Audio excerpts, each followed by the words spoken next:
Good evening. I'm Mark Wright, coming to you live from my home in Mukilteo tonight. We want to bring you up to date on the number of cases of coronavirus here in Washington state tonight. 175 people have now died. 3,700 more are sick.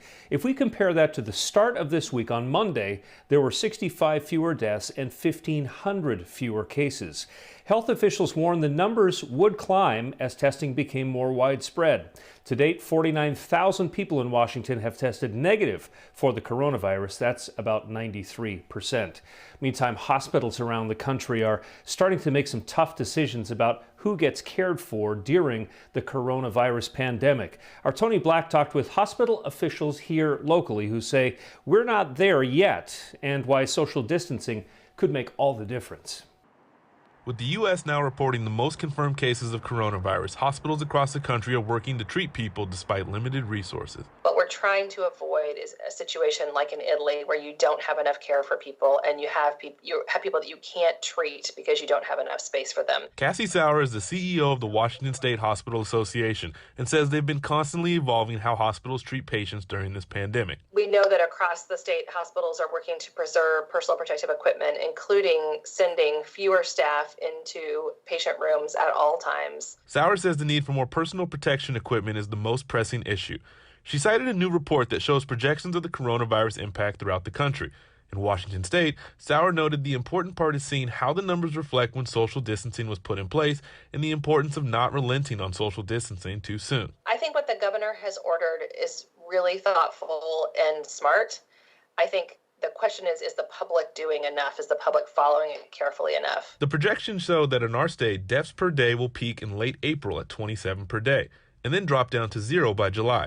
Again, this is only if social distancing is followed. The second graph shows there won't be a shortage of regular hospital beds, but could be a small shortage of ICU beds and ventilators. So I think there's a lot of work being done now to see what that gap might be and to think about how can we make sure we don't ever hit the gap. Sauer says Washington state is not at the point of other states that are making tough decisions to enact do not resuscitate for coronavirus patients. We have been contemplating what would happen if we truly ran out of ventilators and space. And in my mind, when I'm watching this happen in some other parts of the country, I don't think a hospital by hospital approach, that doesn't make sense to me. If there's a chance of survival, we want to treat everyone we can. Tony Black, King 5 News.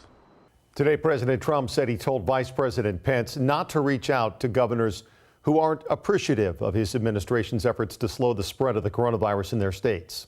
I think we've done a great job for the state of Washington, and I think the governor, who's a failed presidential candidate, as you know, he leveled out at 0 in the polls. He's constantly tripping, and I guess complaining would be a nice way of saying it. We're building hospitals. We've done a great job for the state of Washington. The governor responded in a tweet writing, "I'm not going to let personal attacks from the president distract me from what matters, beating this virus and keeping Washingtonians healthy." The president made those comments after signing a record $2.2 trillion coronavirus relief package. The House had already approved that bill this afternoon. Alice Barr is in Washington, D.C. with the details. With President Trump's signature, it's now official. This will deliver urgently needed relief. A lifeline is coming to main streets across America, devastated by the coronavirus crisis. The motion is adopted. Earlier today, the House approved the $2.2 trillion emergency relief bill to send money directly to millions of Americans, as well as hospitals, small businesses, major corporations, and state and local governments. We have our differences, but we also know what is important to us. And America's families are important for us. To the American public, we hear you, and we're working for you. The largest rescue package in U.S. history passed through a fast-tracked voice vote, but not without some last-minute Washington drama. I'm going to give you more time.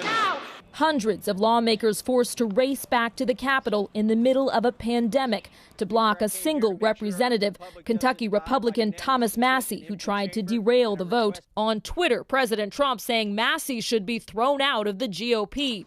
The president also sending mixed messages on the critical shortage of life-saving ventilators, downplaying the need on Fox News last night. I don't believe you need 40,000 or 30,000 ventilators. You know, you go into major hospitals sometimes, they'll have 2 ventilators, and now all of a sudden they're saying, can we order 30,000 ventilators? Today, a sharp turnaround. We need the ventilators. After fierce backlash, the president bowing to increasing pressure to start enforcing the Defense Production Act, saying he's now ordering General Motors to start making ventilators in its plants, a wartime act now enforced to fight an invisible enemy. In Washington, Alice Barr, NBC News. A live look tonight at CenturyLink Field in Seattle from the King 5 roof cam. The U.S. Army will set up a field hospital in the CenturyLink Event Center. That's a building attached to and just south of the stadium. So 300 soldiers with the 627th Army Hospital Unit from Fort Carson, Colorado will staff it. The field hospital will provide 150 beds for non-coronavirus patients. The site is expected to help reduce the strain on local hospitals. A Snoqualmie company is helping keep doctors and nurses safe as they fight the coronavirus. Their technology allows caregivers to limit how close they get to infected patients. King 5's Ted Land has the story. Okay, Neil, we can see you coming down the ladder now. When the Apollo 11 crew landed on the moon, a team from Planet Earth monitored the astronauts' vital signs using equipment which would someday become essential technology in hospitals around the globe.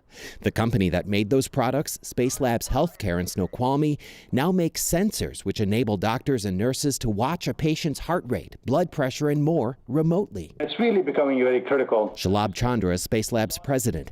As coronavirus stresses the planet's hospitals, Spacelabs is seeing an increase in demand for its technology, which helps caregivers maintain a safe distance from infected patients.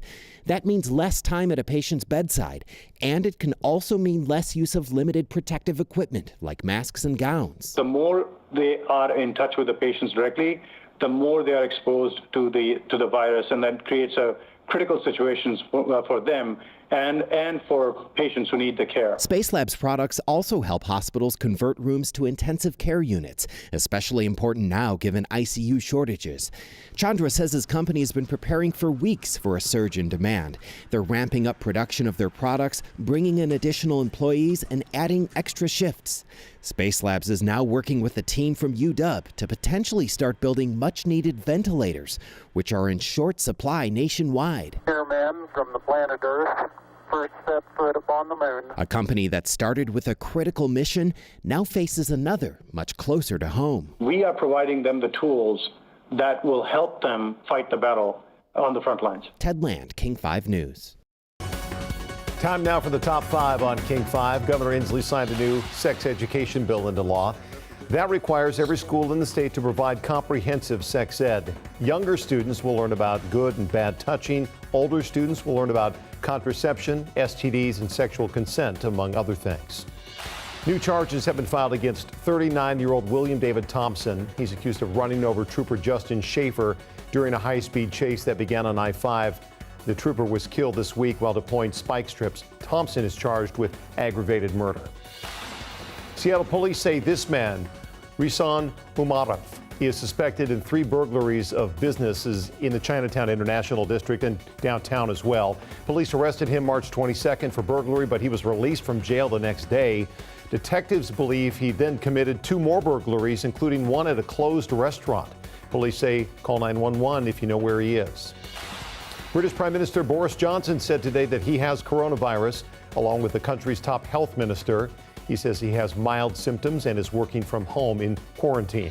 And federal health officials have approved a rapid result coronavirus test for emergency use. The company behind it, Abbott Laboratories, says the test can provide results in less than 15 minutes. The lab plans to send out 50,000 a day starting next week.